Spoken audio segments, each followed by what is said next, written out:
Olá, bem-vindo a mais um episódio de Memórias Ocultas. Hoje temos conosco uma convidada super, mas super especial. Ela vai trazer-nos aqui a sua história, desde a infância até a vida adulta. Ela chama-se Soniue de Jesus.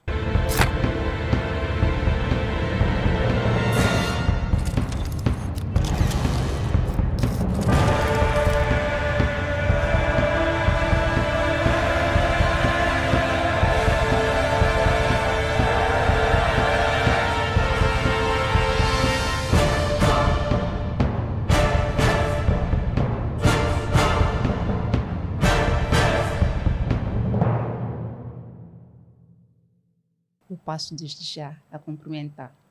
Olá, bem-vinda, Soniue. Olá, doutora, muito obrigada pelo convite. Eu é que agradeço por estar aqui e por ter esta oportunidade. Oh, obrigada. Olha, antes de mais, eu gostaria, assim como todos lá em casa gostariam de saber quem é a Soniue. Essa é uma pergunta muito interessante e muito vasta, mas vamos lá.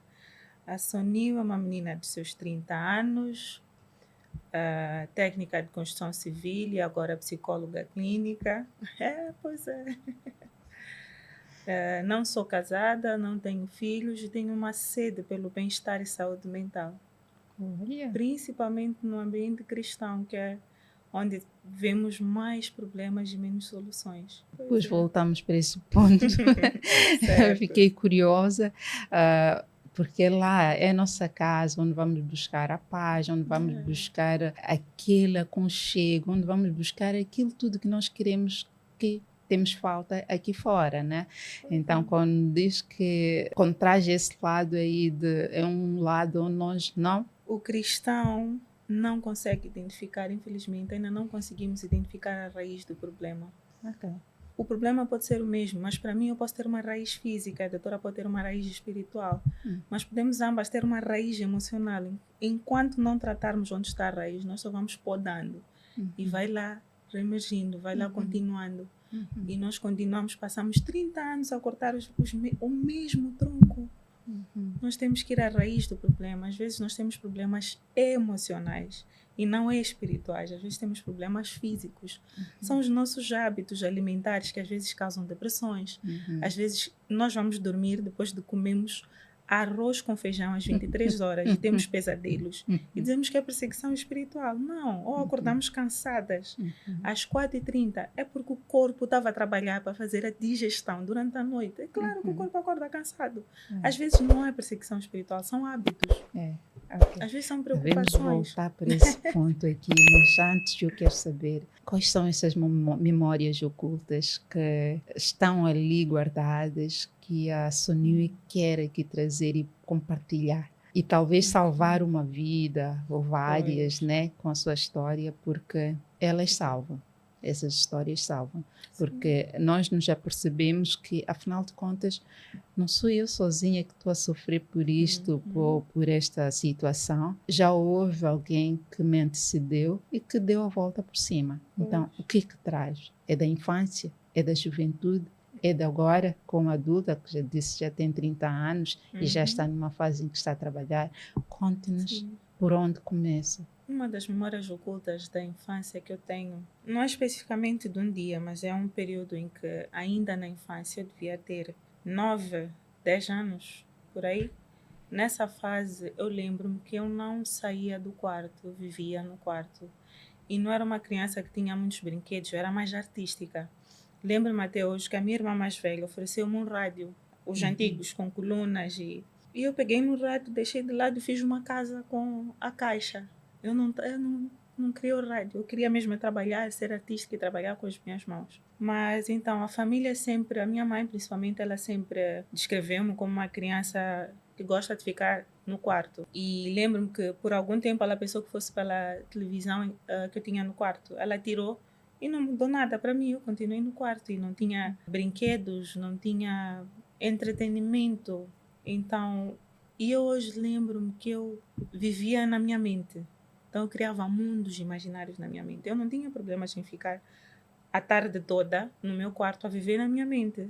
E eu fazia isso às vezes enquanto escrevia, às vezes enquanto cozinhava, enquanto gostava também de brincar com barro, com a plasticina, às vezes fazia tapetes de saco e panos cortados. Era muito artística.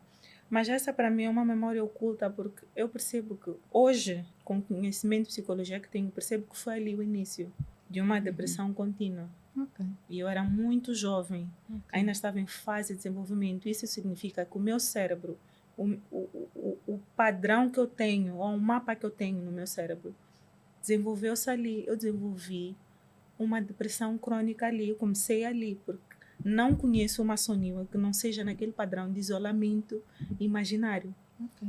Que idade Até bem. tinha nessa altura? 9, 10 anos. Ok. 8, 9, 10, por aí. É engraçado que essa é a memória que eu tenho. É a memória mais nítida que eu tenho dessas idades. E ficou-me na cabeça até hoje. E só hoje percebo por quê. Porque foi um período marcante. Foi um período que ajuda-me hoje a descrever mais de mim. Ajuda-me a descrever a minha personalidade. Que eu tenho que reinventar, eu tenho que me redescobrir. Porque isso não é o normal.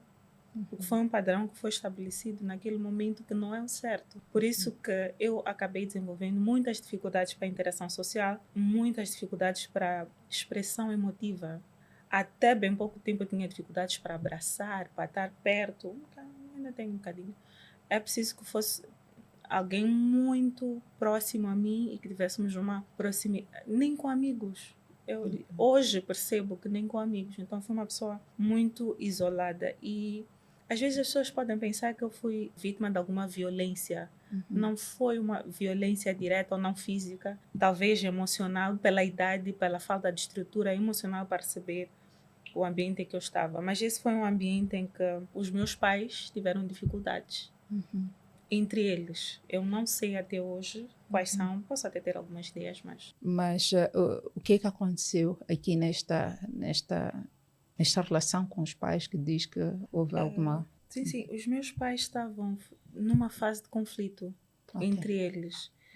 Hoje percebo que eram problemas de comunicação, as dificuldades do feminino e masculino processarem os eventos de forma diferente, porque a mulher é mais emotiva e o homem é mais racional, culturas diferentes, hábitos diferentes, e não saber lidar com isso e não ter mentoria para caminhar por isso. Ainda que fossem adultos, vinham os dois de duas relações que carregaram cada um o seu trauma nessas relações, que já tinham filhos. E juntaram-se, não curaram-se, não trabalharam nessas emoções, não procuraram ajuda, nem era conhecido, provavelmente. Então, estavam numa fase de conflitos. E isso refletia em mim, porque eu estava naquele ambiente. Eu sou filha única dos dois. A única que está no meio desse conflito sou eu. E eu não tinha... Eu era uma criança, eu estava sempre no meio. Cresci a ouvir conflitos, cresci a normalizar conflito, a normalizar barulho, a normalizar discussões e intrigas, coisas que eu não tinha que vivenciar como criança. Mas hoje eu percebo que não culpo, porque com a psicologia eu percebo que cada um deles tinha as suas mágoas. Cada um deles teve a sua história de infância, carregaram para o casamento, para as suas relações e separaram-se. A minha mãe ficou viúva, juntou-se com o meu pai e não curaram. Então cada um estava com as suas feridas, com as suas dores, com os seus traumas. E nós temos o problema de expectativas. E nós não comunicamos as expectativas, nós esperamos do outro. E ele tem que adivinhar, a pessoa tem que adivinhar e nós não sabemos comunicar. Muitas vezes nós nem sabemos o que queremos, muito menos o que precisamos. Então, foi esse conflito. E o que é que aconteceu? Eu quero entender, houve conflito entre os seus pais, neste caso. No meio estava a Sonila. O que é que aconteceu com a Sonila? O que é que aconteceu com esta criança? No meio daquele conflito, no meio daquilo que ela não estava ali a entender o que estava a passar, mas estava ali a acontecer coisas graves que ninguém prestava atenção nisso. E ela estava ali. O que aconteceu? Porque quero acreditar que se hoje nos traz isso é porque tem uma memória ali guardada. E quais eram as emoções, o que sofreu, quais foram, se consegue nos explicar, quais foram os danos que aquelas discussões, aqueles desencontros causaram na cabeça ou no coração da Sonila? Bem, eu lembro-me que a Sonila neste momento entrava no quarto e ouvia de longe as discussões.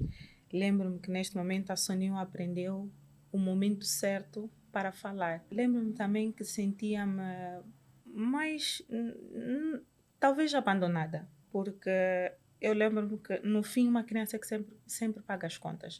Se os pais estão zangados um com o outro e ela precisa de alguma coisa para a escola, algum material, ela fala com o pai, vai falar com a mãe. Ela fala com a mãe, vai falar com o pai. Lembro-me, tenho esta memória recorrente várias vezes, porque quando os pais estão em conflito, o que lembra do conflito sou eu, é a criança neste caso. A criança é a prova viva do conflito, a criança é quem acaba recebendo isto. Então eu lembro-me de sentir muito triste, tristeza era constante. Muita tristeza, muita mágoa e muito isolamento. Eu afastava-me para o meu quarto. Então hoje percebo que o meu quarto era o meu lugar seguro. E que a minha mente é onde eu resolvia os meus problemas. Então eu criava imagens dos meus pais lindos e maravilhosos, sentados num jardim, a tomarem um pequeno almoço, a conversarem, eu a rir e a brincar com os balões, ou a brincar no parque, ou com uma festa de aniversário. Então isso passou a ser o meu mecanismo de defesa. Agora, Ainda muito nesta criança. situação, a Sonia recolhia-se ao seu local seguro. Os pais não se apercebiam qual era a reação dos pais, dos irmãos mais velhos ou irmãs mais velhas, neste sentido, porque a nossa irmãzinha recolheu-se. Ela está ali, naquele canto, está triste, porque não foi entendida, não foi aqui acolhida, por qualquer outra razão. Qual era a reação dos que estavam ali à volta? Porque isso não aconteceu num sítio em que a Sonia estava sozinha. Estava rodeada de pessoas, mas ao mesmo tempo estava isolada. Qual era a reação dos mais velhos? Eu sempre vivi com os meus pais. As minhas irmãs são bem mais velhas e já estavam casadas, a trabalhar. Os meus outros 2 irmãos estavam com a sua mãe, neste caso por parte do meu pai. Então sempre fui eu e os meus pais. O meu pai sempre trabalhou em turnos. Nessa fase especificamente, ele também estava a fazer a licenciatura. Então não tinha muito tempo para parar em casa e tinha lá os seus mecanismos de defesa também, para fugir dos conflitos. E a minha mãe também estava na sua nuvem de problemas. Ela tinha as suas emoções para gerir. Hoje eu digo assim, o povo de Deus perece por falta de conhecimento. Primeiro é esta falta de conhecimento que hoje nós temos. Hoje é mais expandido. Hoje nós sabemos o que é uma depressão. Hoje sabemos o que é uma reação. Por eu não viver com as minhas irmãs mais velhas, eu convivi mais com a minha mãe. A minha mãe estava num período de muita dor, de muito conflito. Então, por não saberem que isso são sinais de depressão, são sinais negativos, era a minha maneira de ser, era a minha personalidade. Olha, a Sonia gosta de estar no quarto. Ela é uma criança, gosta de estar no canto dela. Ela é assim, ela sempre foi assim. Então, é falta de conhecimento, é não saber. Então, eu entendo que hoje, na família, por termos uma psicóloga, que sou eu neste caso, nós já conseguimos identificar, porque em conversas eu já consigo explicar, em conversas eu consigo fazer conhecer um bocadinho mais deste mundo das emoções, da saúde mental e dos sintomas, dos sinais. Então, é um bocadinho mais conhecido. Hoje nós temos a internet, temos os vídeos e temos... Hoje está um bocadinho, ainda com muita escassez de informação, mas já estamos um bocadinho mais avançados nesse sentido. Então, não foi falta de apoio, foi falta de conhecimento e entendimento. Mas assim, e eu sei que assim que eu comecei a entender-me, eu consegui procurar ajuda, tive apoio e consegui também transmitir isso para a minha família. Hoje eu já consigo conversar com as minhas irmãs e dizer, olha, tome cuidado, olha com o comportamento das minhas sobrinhas, veja como isso, elas também conseguem vir ter comigo. E a minha mãe também já percebe um bocadinho. Hoje ela já pergunta, mas então quando eras criança, não é porque gostavas? Aí eu já tenho uma porta aberta. Não para curar a mim, mas para ajudar a ela também a entender. Porque depois tem o sentimento de culpa da mãe. Porque hoje, quando temos a conversa e sentamos e dizemos, olha mãe, eu sou uma pessoa com depressão e com probabilidade de ser crônica. Eu até tive um diagnóstico que hoje, com o conhecimento que eu tenho, não aceito muito a ideia de crônica, mas eu sei que existe, sei que é verdadeira, mas para mim eu acho que crônica é uma coisa que é para sempre, é para a vida, é definitivo. Eu digo não, eu não aceito esse diagnóstico. Nós vamos, eu estou muito melhor para aquilo que foi o diagnóstico. Mas enfim, voltando aqui para aquilo que era o ponto, hoje quando nós olhamos para trás eu consigo conversar com a minha mãe e dizer, olha, não mãe, eu percebo. Era por não saber, porque a mãe também não estava bem. A mãe não quer falar um bocadinho do que estava a acontecer.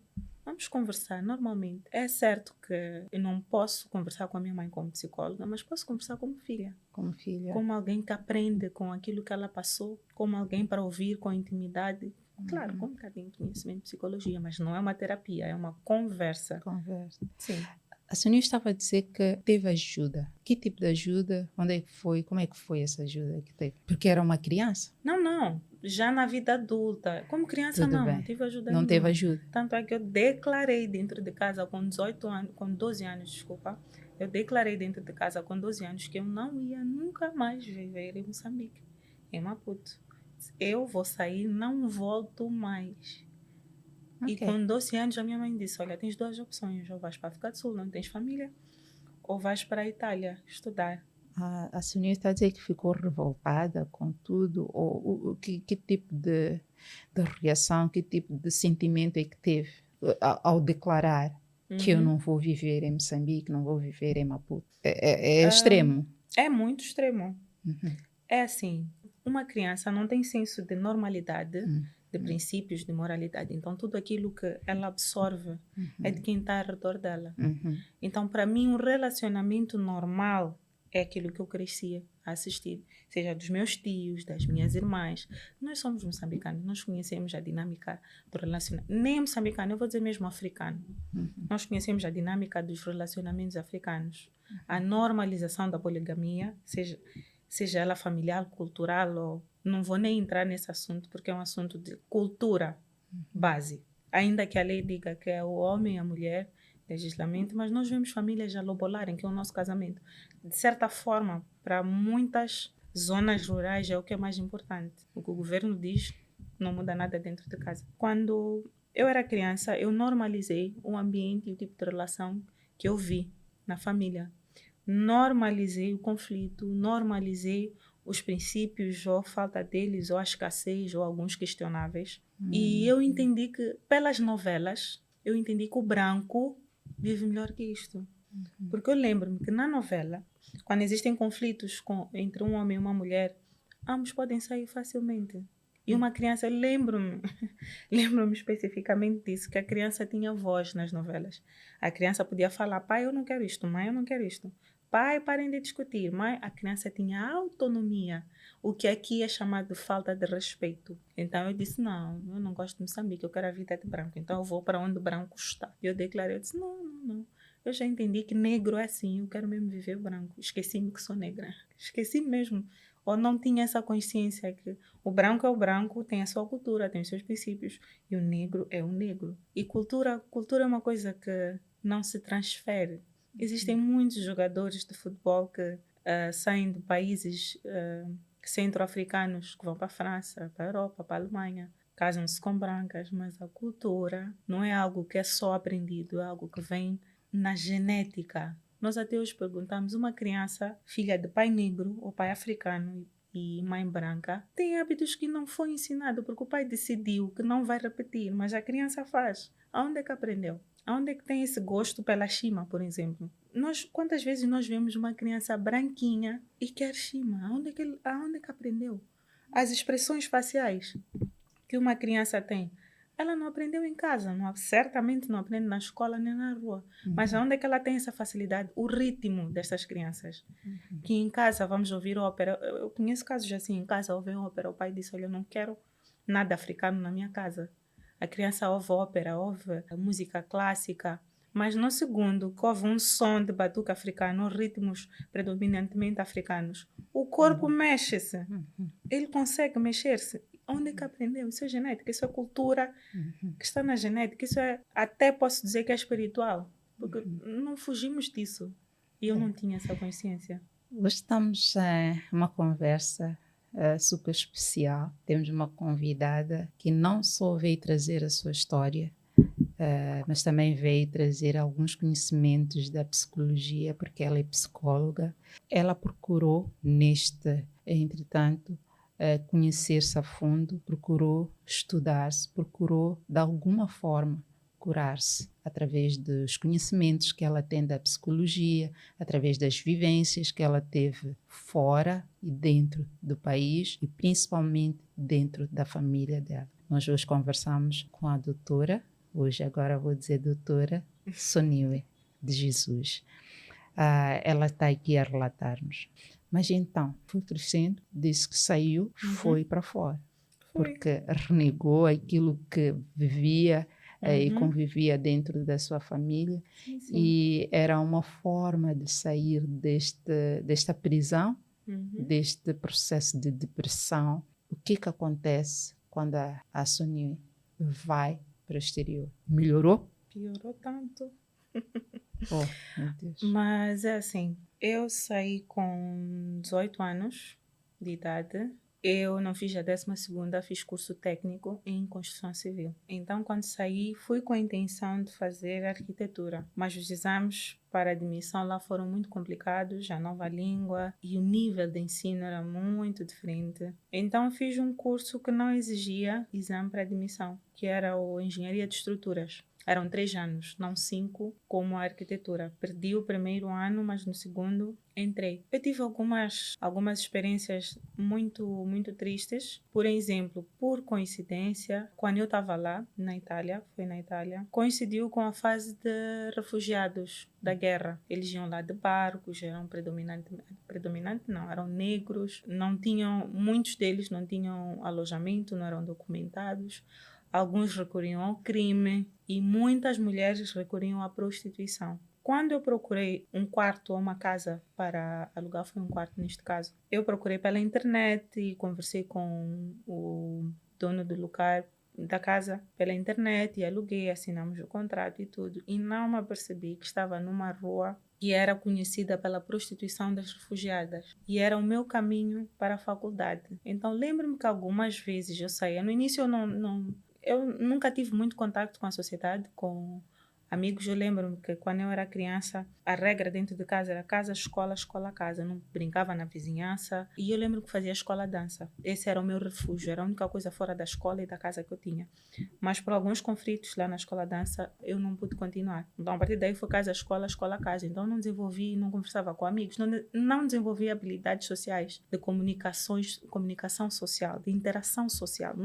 Em ambientes normais sociais, eu não desenvolvi essas habilidades porque não cresci nesses ambientes. Então, eu não percebia, não diria que é ingenuidade, mas diria que é mesmo falta de percepção. Não percebia que os carros que passavam, porque eu ainda não falava bem italiano, então eu afastava-me e não percebia que as moças ali paradas eram prostitutas. Porque eu vivia mais na mente, eu não me apercebia mesmo. Eu estava a pensar minhas coisas, estava no mundo imaginário, a passear pela estrada, então estava muito alheia. Até que um dia parou um carro mesmo ao meu lado e eu estava caminhando. Parou um carro mesmo ao meu lado e eu, assim de longe, abaixei-me para perguntar assim. E ele disse: Olha, Vini, vem aqui. Então, com muito medo, eu lembro até de olhar para os lados, mas eu disse: Olha, vem. Sim. E ele falou algumas coisas que eu não lembro exatamente o que era, até que ele disse: Olha, quanto é exatamente? E eu perguntei, mas numa inocência, eu perguntei: quanto é o quê? Então, foi o olhar e a expressão facial dele que me fez perceber: olha, isto não está certo. Mas eu simplesmente afastei-me e só fui processar depois, muito depois. E lembro-me que também, porque a faculdade era naquela zona mesmo, lembro-me que também quando chegava na faculdade eu sentava-me em um lugar, mas isso foi, não sei se foram, até hoje não lembro-me se foram várias vezes, mas eu me lembro especificamente de uma vez que eu cheguei, sentei no lugar e levantaram-se todos e saíram. Então veio uma colega que ela sentiu-se mal com a reação dos próprios colegas, chegou, sentou ao meu lado e disse: Olha, não te sintas mal, eles são assim, são ignorantes, não sabem o que fazem. E até ela sentar e conversar comigo, eu não me apercebi. Porque eu lembro-me que estava com um livro ou com um telemóvel, não sei. Não me apercebi. É normal, um grupo está junto, levanta, senta-se, vai às suas atividades, vai, muda de lugar. Não dei a importância até que ela chegou ao meu lado e falou isso. Eu não percebi. Só aí é que senti-me mal. E lembro-me que uma outra experiência também foi que, ao voltar da Mas deixa-me só faculdade... pisar aqui. Por Sim, que sim. eles levantaram-se e saíram? Não tinha nada a ver com a rua das prostitutas. É racismo mesmo. Não Ah, queriam tá estar bem. perto de mim por ser negra. Então, a Sonia está a dizer que teve lá, sofreu racismo lá. Sim, naquela zona sim. Mas eu depois mudei, fui para Nápoles e lá foi uma experiência muito boa. Diferente. Muito diferente. Os napolitanos, se eu pudesse eu voltava. Os napolitanos é que curaram dos próprios italianos. Parece estranho de dizer porque os napolitanos são italianos, mas eles são diferentes. Os napolitanos são diferentes. Foi uma experiência muito boa. Mas pronto, não foi só isso. Uma das vezes que eu voltava da faculdade, tinham lá alguns refugiados e eles cercaram-me. Lembro-me que um deles assistia. já não me lembro bem, mas um deles assistia-me. Eu lembro-me que um deles veio ter comigo, pegou-me pelos braços e naquela altura eu tinha um processamento muito lento. Demorei a perceber o que estava a acontecer.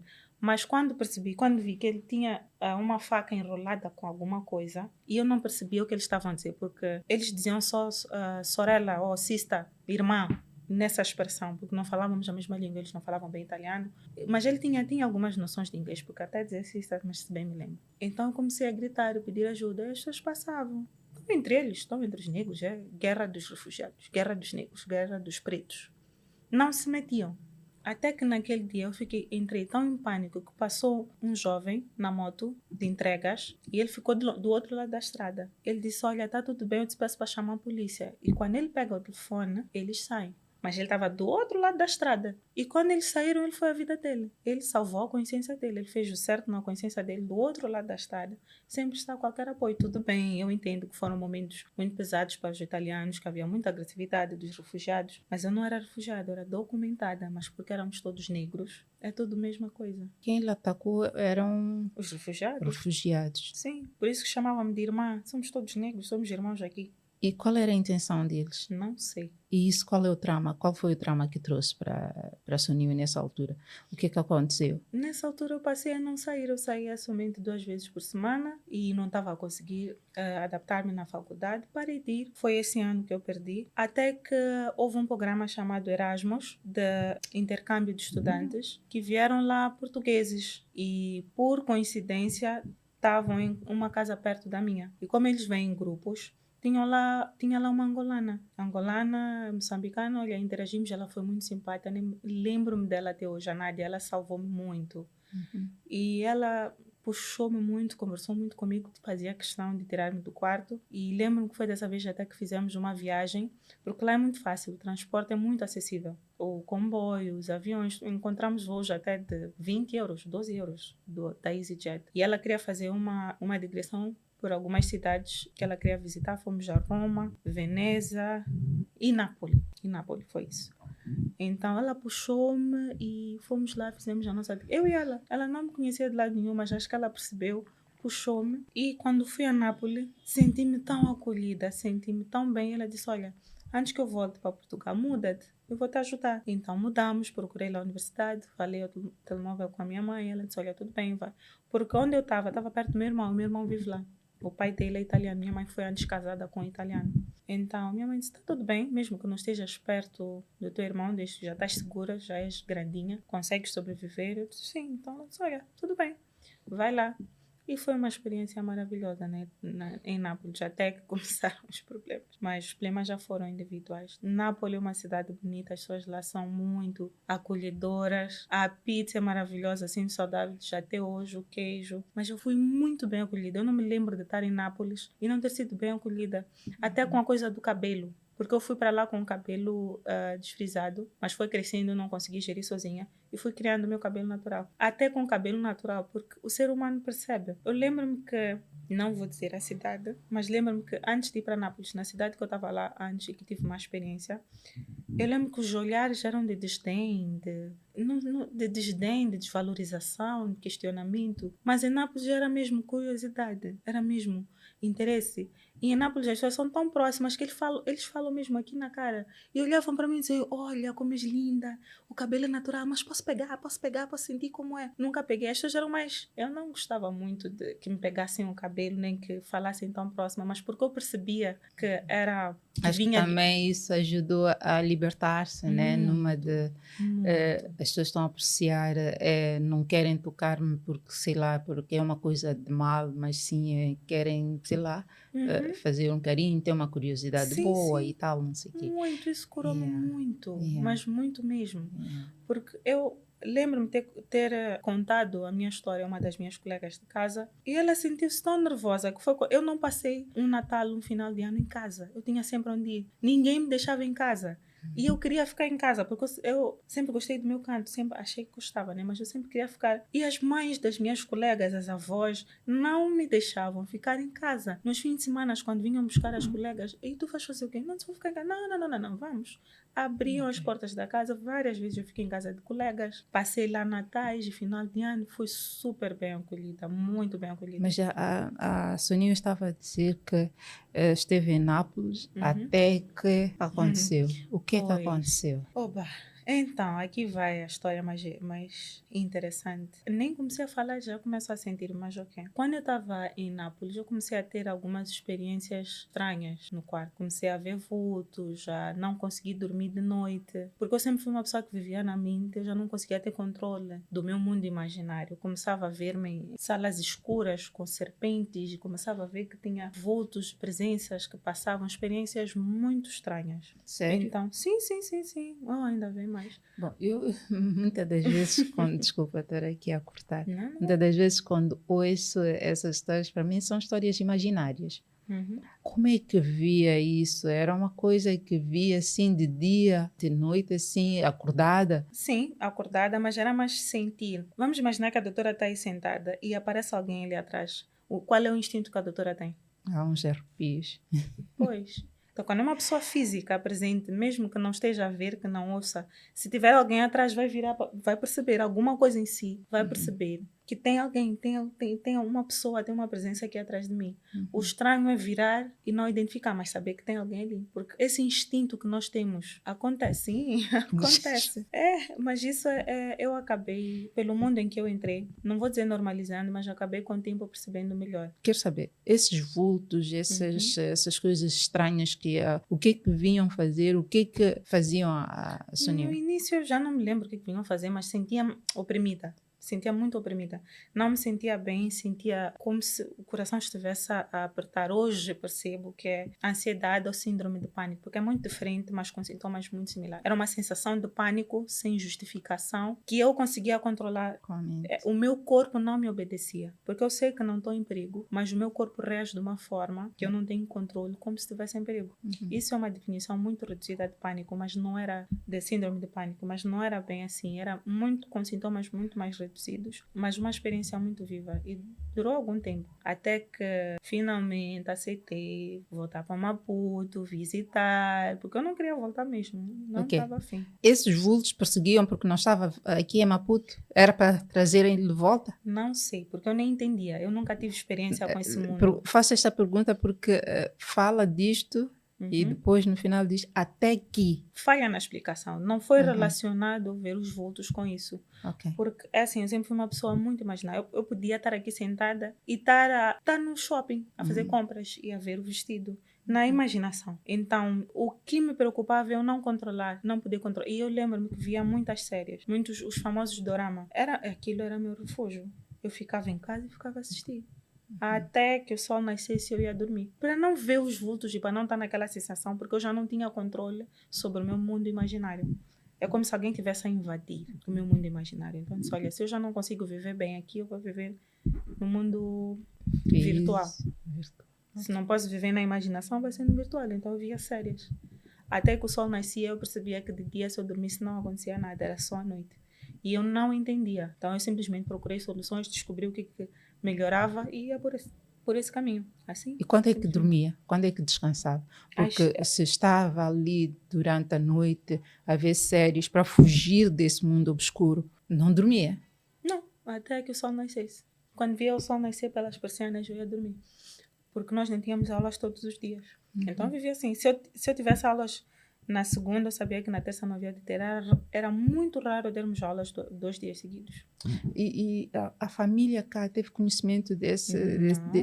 Não teve. Até bem pouco tempo, não. Não, bem pouco tempo não. Até alguns anos, não. Então, mas eu só consegui perceber o que estava a acontecer quando eu vim cá de férias e estávamos a conversar com as minhas irmãs e uma das minhas irmãs também relatou uma situação similar. Mas também eu não passava por mesma situação? Acho que sim, já não lembro, mas acho que sim. Mas ela explicou alguma coisa de sentir uma presença ou sentir vultos ou qualquer coisa. Lembro que ela falou isso e eu fiquei com aquilo na cabeça, mas naquele momento não juntei, não pensei e voltei para a Itália. Então, quando eu voltei para a Itália, lembrei-me do que a minha irmã relatou. E eu comecei a perceber, então isto é o que a minha irmã é cristã fervorosa. Quando voltou à Itália, continuou a ver os vultos? Sim, mas aí eu já tinha E quando consciência. esteve cá? Não, tudo na paz. Qual foi a reação da Sonia? O que lhe passou pela cabeça quando Nada. estou lá do outro lado? Nada. Então, o que eu estou a ver aqui é que a Sonia era uma pessoa muito desligada. Muito, extremamente. Ainda sou um bocadinho, mas estou a melhorar. Eu não desenvolvi essa parte. Quando eu tinha que estar a desenvolver essas habilidades e capacidades, estava trancada no quarto. Ok. Então, não. Agora, eu quero entender, não sei se ainda tem uma memória assim que quer nos trazer. A Sonia ainda tem mais uma memória assim que quer nos trazer antes de eu avançar para esta questão que eu quero colocar. Não, pode colocar a questão. A Sonia hoje é psicóloga.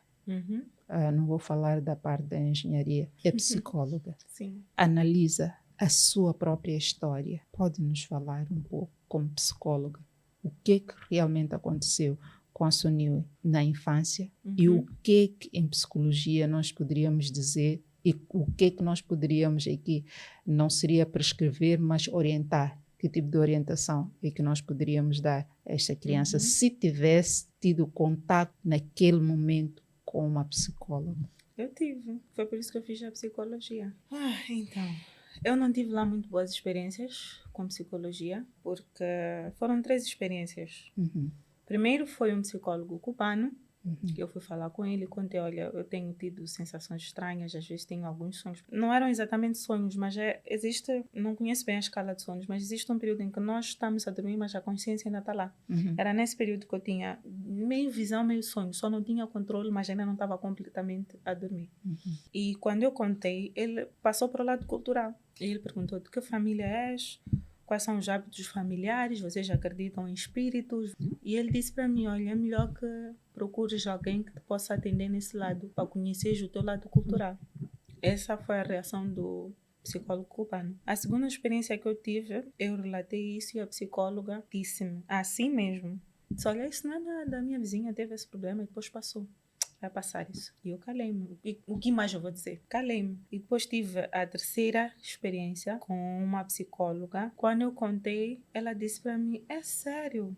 Mas isso é do demônio. Isso são... Eu olhei para ela e disse, não acredito que fizeste isso. Oh, meu Deus. Ela está me a julgar. E passou e disse, não, eu vou fazer psicologia sozinha, eu vou me curar, eu vou descobrir. Eu sei que não estou bem, porque eu sabia que não estava bem, porque enquanto ainda na Itália, eu conseguia... Na internet, eu coloquei os meus sintomas e lá falavam de esquizofrenia, delírios, até que eu tirei a parte dos vultos, das imaginações e deixei só os sintomas. Então vinha-me lá depressão. Então eu fui procurar ajuda e não tive uma ajuda holística.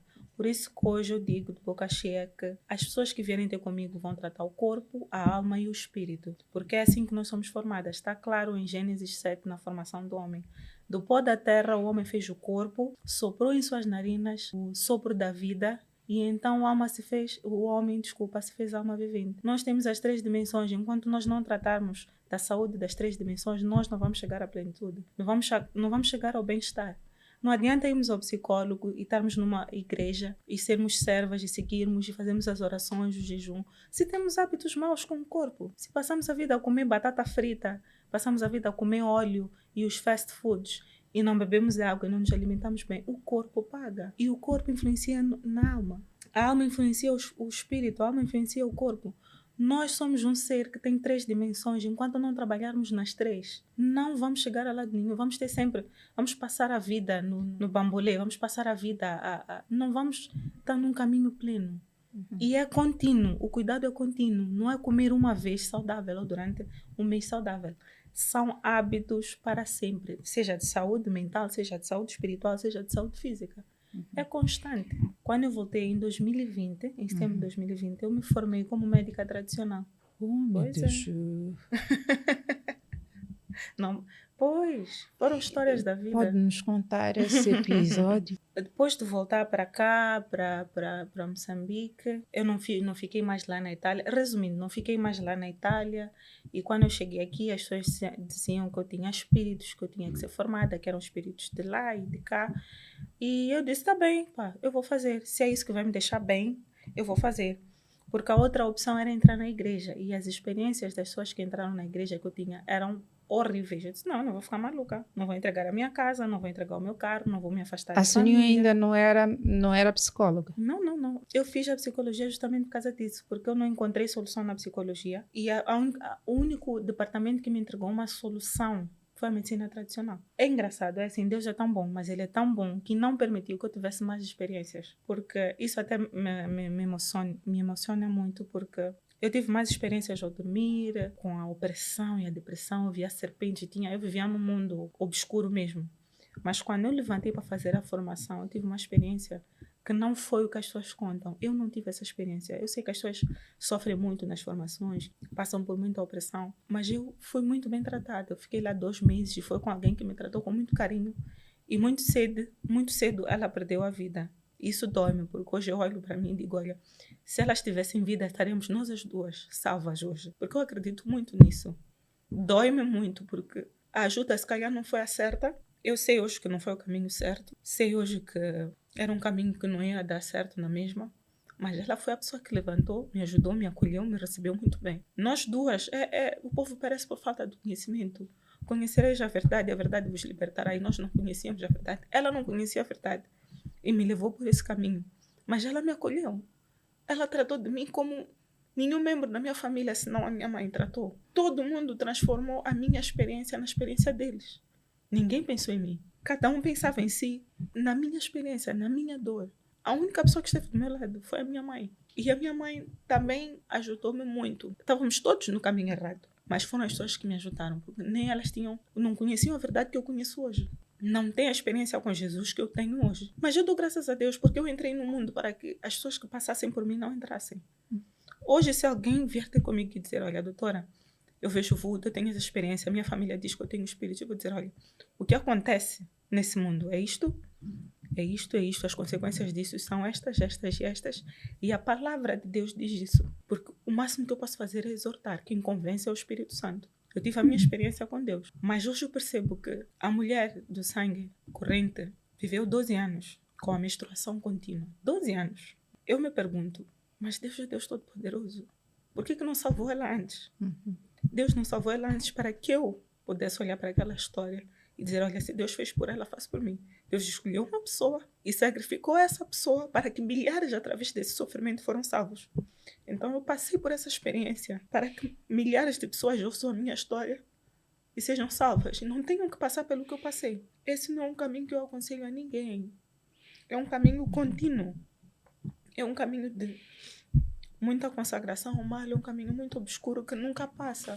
Hoje eu aceito, porque durante muito tempo eu perguntava, mas se Deus é todo poderoso, Deus afastou o mar, Deus fez nascentes de águas, fez tantas maravilhas, e Deus sabia que eu estava no caminho errado. Se Ele tivesse falado comigo antes, eu não entrava. E eu tive essa resposta, olha, se tu não entrasses, quem vai falar com eles? Quem vai salvar os próximos? Então eu fui sacrificada de certa forma para que muitos não fossem sacrificados. É como a mulher do fluxo contínuo. Ela passou, o cego não viu a vida toda para que nós pudéssemos ouvir a história dele e saber que Jesus cura. Mas ele foi sacrificado durante anos, porque podia ter um profeta a salvar. Ele mesmo podia fazer as suas orações, os seus jejuns e Deus curar. Mas não curou, porque é através dele que muitas outras pessoas foram salvas. Aquilo foi o evangelho. Foram justamente pelo milagre que Jesus fez na vida deles que muitos outros foram salvos, que muitos outros ouviram a palavra. Hoje eu percebo e sou grata pelo meu testemunho. Eu posso dizer, olha, eu passei por tudo isto para dizer, não precisa passar, Jesus salvou a mim. Ouçam, Jesus salvou a mim. Eu li a palavra, eu conheci Jesus e eu estou aqui. Isso não significa que eu não tenha dificuldades, não tenha perseguições, não tenha... Mas eu digo que é possível, porque eu fiz tudo. E mesmo quando eu comecei a estudar psicologia, eu fiz terapia. Melhorou muito. Mas não foi suficiente. E eu entrei no mundo espiritual à procura de solução e não foi suficiente, não foi solução. Mas quando eu li a Bíblia, eu não fui à igreja nenhuma, foi a leitura da Bíblia durante 1 ano dentro da minha casa. Durante 1 ano eu li a Bíblia inteira e nem me apercebi que estava a ser curada até que eu tivesse terminado a Bíblia. No dia que eu terminei 365 dias de Bíblia, eu olhei para trás e disse, olha, eu já não me sinto mal.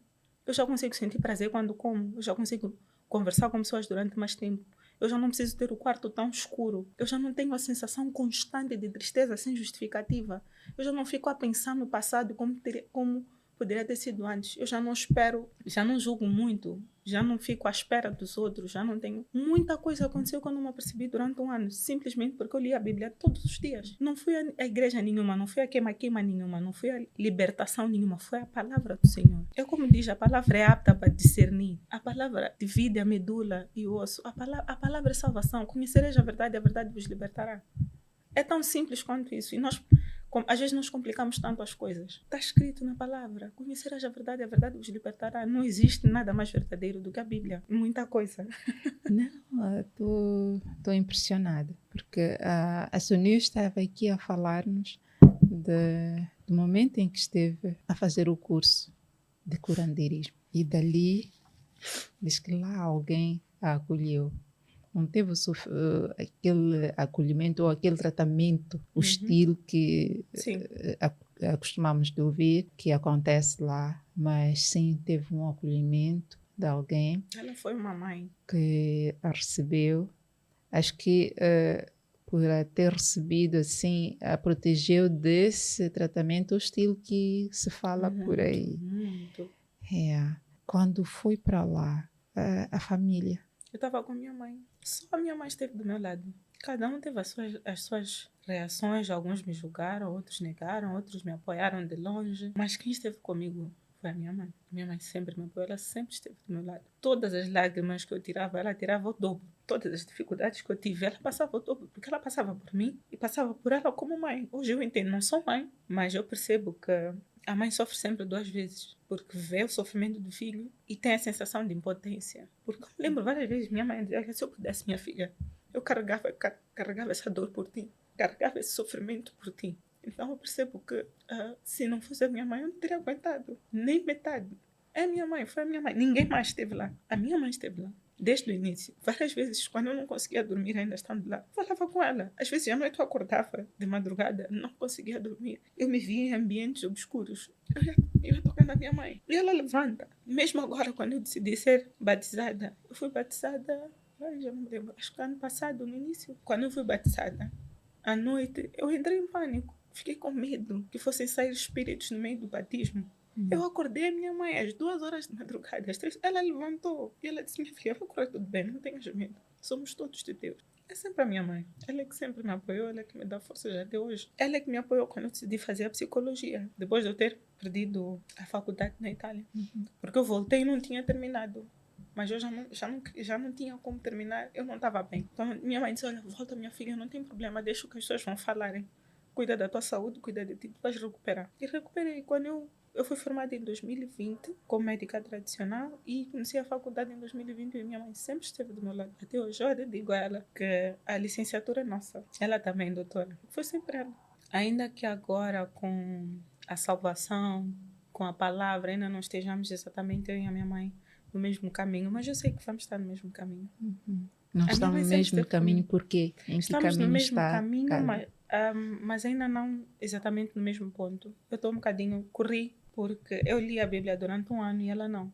Nós fomos à igreja. Durante muito tempo não fomos, mas voltamos. Ela foi antes de mim. É engraçado, ela foi antes de mim. Eu não queria ir à igreja. Eu dizia, não, porque a imagem que eu tenho da igreja é de... Perdoe-me a expressão, mas é de maluco. São pessoas que afastam-se de família. São pessoas que têm umas crenças estranhas, que entregam a casa, que não conseguem ter uma conversa normal por 5 minutos, não consomem álcool, não ouvem. São pessoas chatas. Essa é a imagem de cristão que eu tinha. E cristão... As pessoas ainda bem que disse que tinha. Que tinha, não, porque hoje eu conheço a palavra.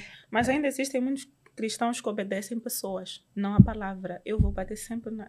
Lê a Bíblia e conheça Jesus pessoalmente. Jesus está aqui para todos. Ele sacrificou-se na cruz para todos nós.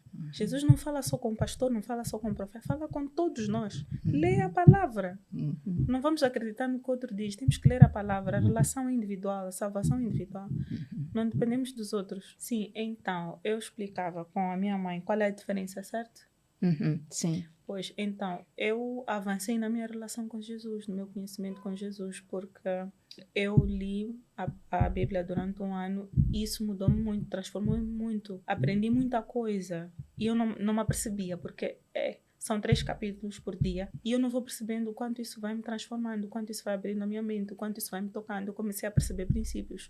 Honra o teu pai e a tua mãe, não cobices o que é do outro. E os mandamentos são feitos, mas durante a Bíblia toda vai se repetindo a mesma coisa com palavras diferentes, com exemplos, com história. E eu já estava a começar com a psicologia. Isso eu fui juntando. Eu fui Foi um percebendo. casamento Exatamente.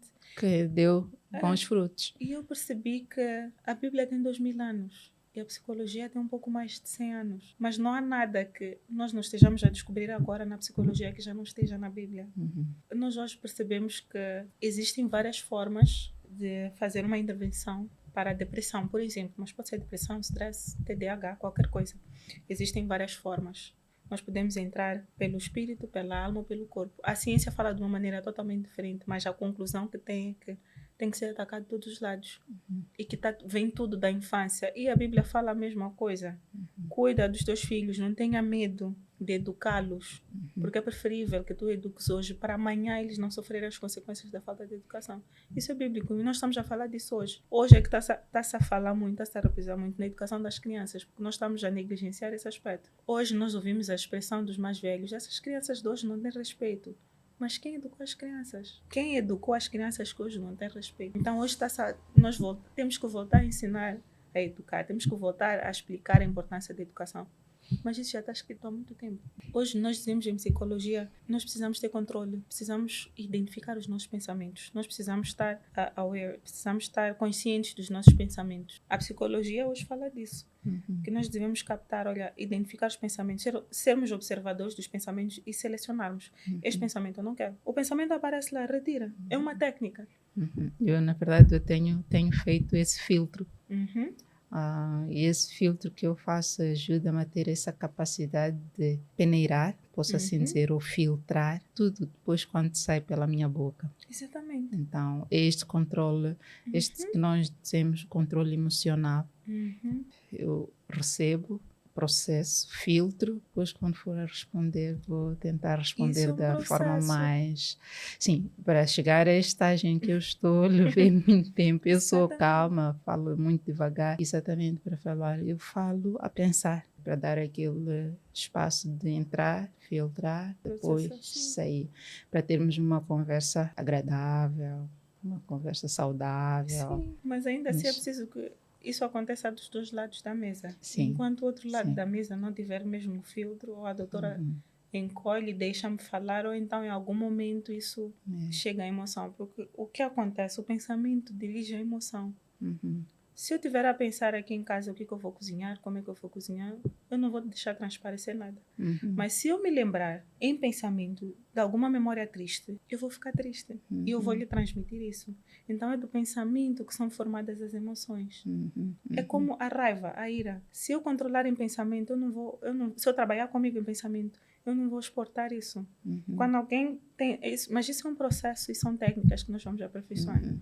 Se alguém vem para mim, julga, me aponta o dedo, irrita-me, eu paro, penso, eu digo, olha, Sonia, fica calma. Ele não tem conhecimento do que está a fazer.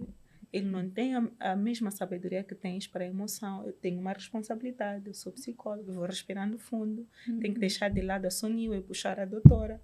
Mas é um processo. É um processo. É um processo. Mas é importante seguir esse processo, porque é o que eu estava a dizer, já vem na Bíblia há 2000 anos. Cuida do teu coração, porque é dele que procedem todas as saídas da vida.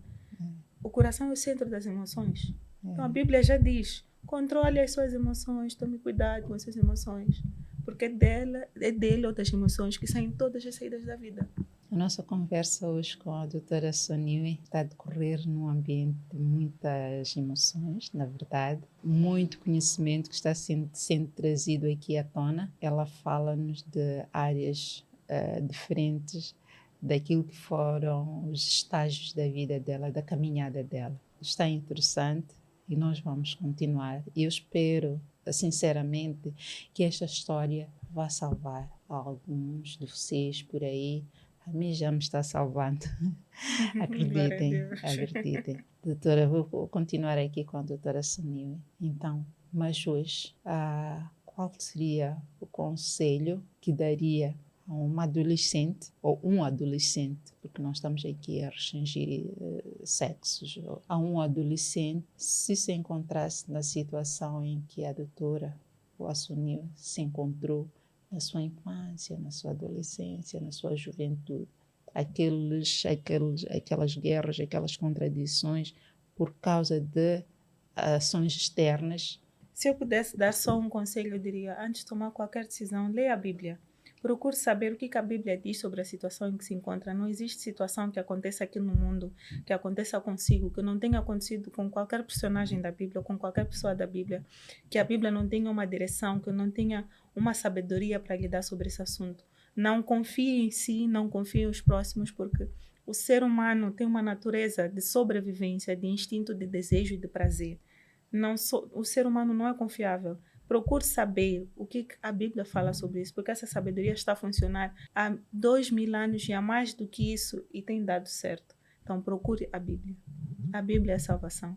E através dela, aprenda a orar. Conheça Jesus por si mesmo. Não acredite somente no Jesus dos outros. Procure uma relação sua com Jesus. Pergunte a Ele quem é o Senhor e o que o Senhor diz sobre mim. Tenha a sua relação pessoal com Jesus, procure o seu conhecimento e a sua perspectiva da palavra. Isso é muito importante. Busca a palavra tem solução para ti. E Jesus Cristo é para si o que ele tem que ser para si. Não é a experiência dos outros que dita. Eu diria isso. É interessante. A doutora é psicóloga. Aqui ela trouxe uma visão bíblica. Psicóloga, olhando para a psicologia. Qual seria o conselho que daria? Como psicóloga e psicóloga clínica, eu diria que existem sim problemas mentais e que nem sempre nós temos que acreditar naquilo que as pessoas dizem, que psicólogo é para maluco. O psicólogo é a ciência que estuda a alma. A alma é o centro do pensamento, da emoção. E a alma também fica doente. A alma também tem vírus. A mágoa é um vírus. A ira, a raiva é um vírus. E a alma também adoece. O coração adoece. As emoções também sofrem por alterações. Nós estamos habituados a entender o trauma como a pessoa que passa por um acidente de viação e tem que amputar uma perna, por exemplo. A alma também passa por amputação. A inocência passa por amputação. Uma pessoa quando é violada passa por uma amputação. Então não diminua os seus sintomas. Não é só tristeza, não diminua aquilo que está a sentir, aquilo que está a passar, os seus pensamentos. Procure ajuda, porque nós fomos formados para isso. Nós temos instrumentos, temos sabedoria, temos conhecimento sobre isso. Nós somos formados para identificar as feridas emocionais.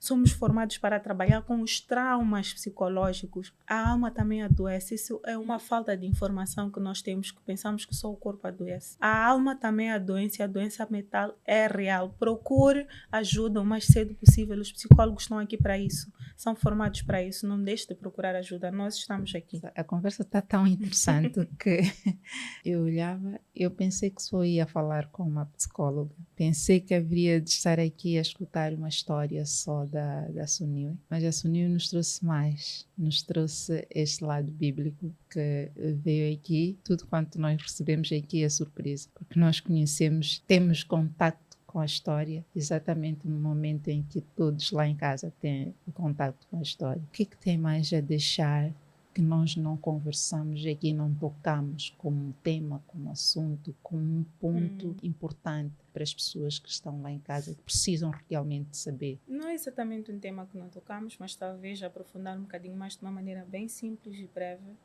mas é sobre a tridimensionalidade do homem. É importante nós respeitarmos e entendermos que o homem tem corpo, tem alma e tem espírito. E cada uma dessas dimensões tem o seu alimento, cada uma dessas dimensões tem a sua doença, tem o seu vírus, tem as suas dificuldades, tem os seus desafios. Mas é importante saber que cada uma dessas dimensões influencia diretamente nas outras duas. Todas elas são influenciáveis. Se nós não nos alimentamos bem e temos hábitos físicos não saudáveis, vamos influenciar o lado espiritual, vamos influenciar a alma. Quando nós temos feridas emocionais, quando nós temos traumas psicológicos, quando nós alimentamos a ira, quando alimentamos a mágoa, quando não perdoamos e carregamos essas coisas, nós afetamos o corpo. Às vezes o AVC, as doenças que nós temos, a tensão alta, doença emocional, nós temos mágoas e nós vamos atrair opressões espirituais, nós vamos atrair presenças espirituais, vamos alimentar entidades espirituais com isso. E a mesma coisa acontece no espiritual. Às vezes existem, eu não conheço muito o lado espiritual, mas sei que ele existe, eu vivi isso. Conheço de um lado que não é exatamente o ideal, até porque eu não fiquei muito tempo na formação, foram 2 meses, eu não tenho muita legalidade sobre o assunto. Mas eu sei que existem e sei que elas afetam também a saúde mental. Por exemplo, nós temos os maridos da noite. Alguns até são violações noturnas. Sim, sim, sim, sim. Isso afeta a mental. Explica-nos como é que isso acontece. A mulher ou o homem tem sonhos íntimos com uma entidade e acorda com sintomas físicos. Então ela sonha ou ele sonha a manter relações sexuais e acorda com marcas físicas. Acorda umedecida, acorda com certas marcas, acorda cansada, acorda com a sensação de prazer. Estava à procura lá com a sensação de alívio. Não era bem essa expressão, mas por aí. As pessoas entenderam. Sim. Acho que a doutora também.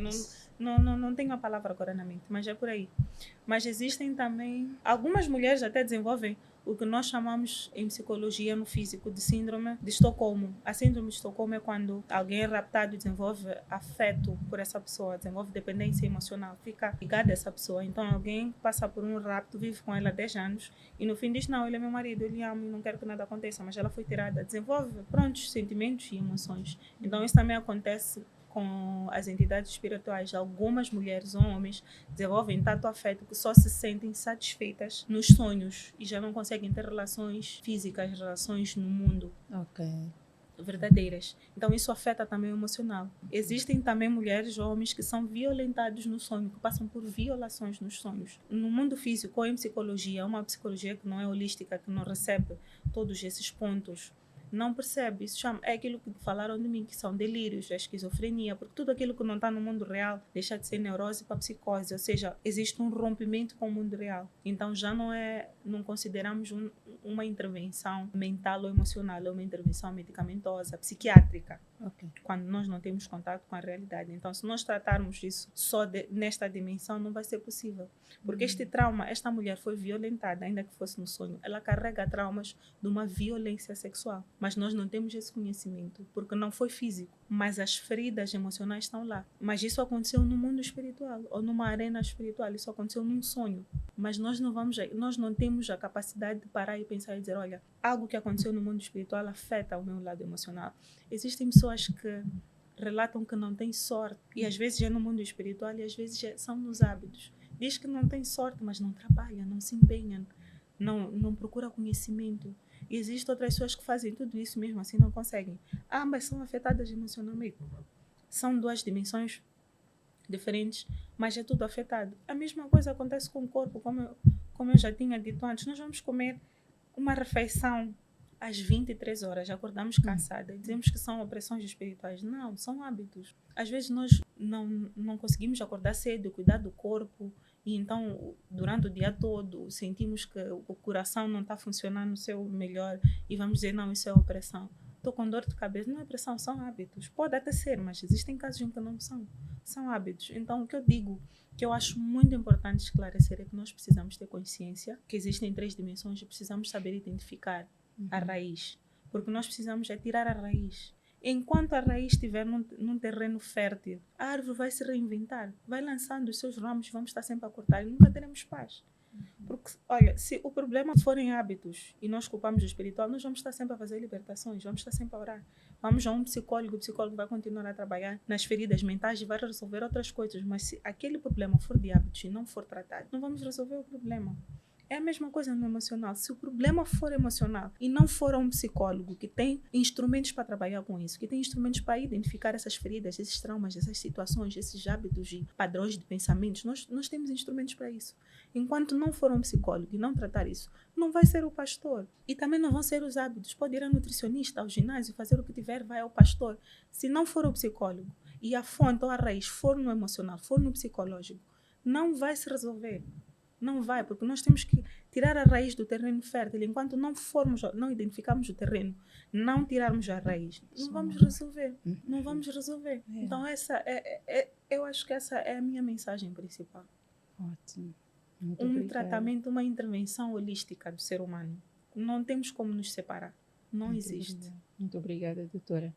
Nós ouvimos aqui o relato de muitas formas de como podemos nos tratar, como podemos resolver alguns dos problemas que nós temos, só consultando exatamente, só tendo a intervenção correta, é que nós podemos nos libertar, podemos nos curar, podemos nos curar, podemos assim dizer, de todos esses traumas, de todos esses problemas que nós temos.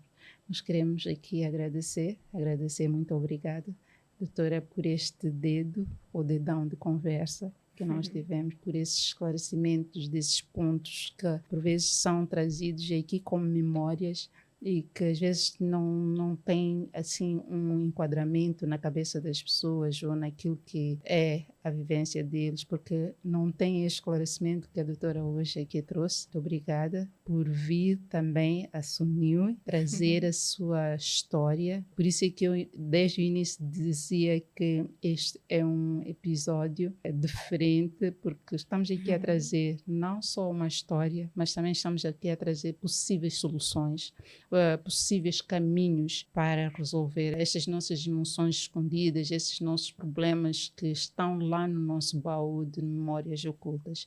Então nós queremos desde já agradecer e, aliás, deixar a porta aberta para a doutora Suniu vir a qualquer altura que achar que tem mais alguma coisa para nos transmitir, mais algum contributo para aquelas pessoas que estão lá em casa precisam, porque nos dias de hoje nós realmente precisamos estar todos a ser dados como loucos, porque por vezes estamos aqui a correr contramão, porque nós olhamos, né, naquele sentido que é naquele sentido que está a solução do nosso problema. No entanto, os outros dizem que não é naquele sentido, é neste sentido. Exatamente. Então, a doutora trouxe-nos aqui uma outra visão. Temos várias histórias aqui já relatadas pelos nossos convidados especiais que passam por aqui. Quando a doutora estava aqui a falar deste lado obscuro, nós tivemos aqui um convidado que falou exatamente deste lado, que ele não dormia de criança até mais ou menos a fase adulta, e que a salvação dele foi na igreja, foi em Cristo, sim. Então, fiquei atenta, despertou-me muita atenção, porque queria entender, e hoje entendo. Eu fiquei horrorizada, fiquei com medo da história que ele estava a contar, mas hoje já entendi exatamente, entendi. Então, e quero acreditar que os outros também lá em casa já entenderam. É só irem lá buscar a história do Narciso. O Narciso conta-nos uma história da sua adolescência, que ele teve traumas, que ele teve esses sonhos eróticos, que ele teve muitas fases difíceis da sua vida que ele depois superou buscando a palavra de Deus. Então, que a doutora aqui trouxe. E foi uma resposta que tivemos aqui em loco. Muito obrigada, doutora. Queremos agradecer assim, esta nossa conversa. Eu é que agradeço, doutora, também pelo convite. É muito bom poder falar, poder transmitir. É muito bom encontrar uma plataforma para transmitir esta mensagem. É muito importante o trabalho que a doutora está a fazer. Eu acredito que é uma terapia. Acredito não, é uma terapia, e é muito bom porque a terapia geralmente é feita entre quatro paredes e a intervenção de uma podia ser a solução de muita gente, e é o que está a acontecer aqui. É uma conversa que eu estou a ter com a doutora, mas que pode ajudar muita gente, mas muita gente mesmo. Então eu é que agradeço por a existência desta plataforma, e também dizer que, olha, estou aqui se precisarem de qualquer outra conversa, que foi muito bom estar aqui, foi muito bonita a conversa, senti-me em casa, e convido também a qualquer pessoa que quiser vir e que achar que tem uma história, a doutora está aqui, ela ouve, e é muito boa ouvinte, muito boa terapeuta. Obrigada. Muito boa terapeuta. Então é isso, mais uma vez agradecer a oportunidade de estar aqui, de contar um bocadinho a minha história, de ter quem me ouça verdadeiramente com o coração aberto. Obrigada. Então eu que agradeço. Obrigada. Nós agradecemos a si também, que esteve atentamente aqui escutando, acompanhando a nossa história, a história da nossa convidada super especial de hoje, a doutora Suniu, que não só trouxe a história dela, da infância, juventude e até os dias de hoje, mas também nos trouxe algumas possíveis soluções para aquilo que são os seus males, podemos assim dizer, as suas inquietações, neste caso, e ela trouxe-nos aqui que nós podemos ir lá revisitar sempre que precisarmos. Podemos ir lá revisitar sempre que precisarmos. Se quiserem entrar também em contato com ela, falem conosco, porque nós estamos aqui para apoiar todos vós que queiram sair dessa situação que se encontram não agradável, não confortável para vossas vidas. Eu sou Flora Dodd, a host de Memórias Ocultas. Despeço-me esta semana, ou este episódio, dizendo até lá.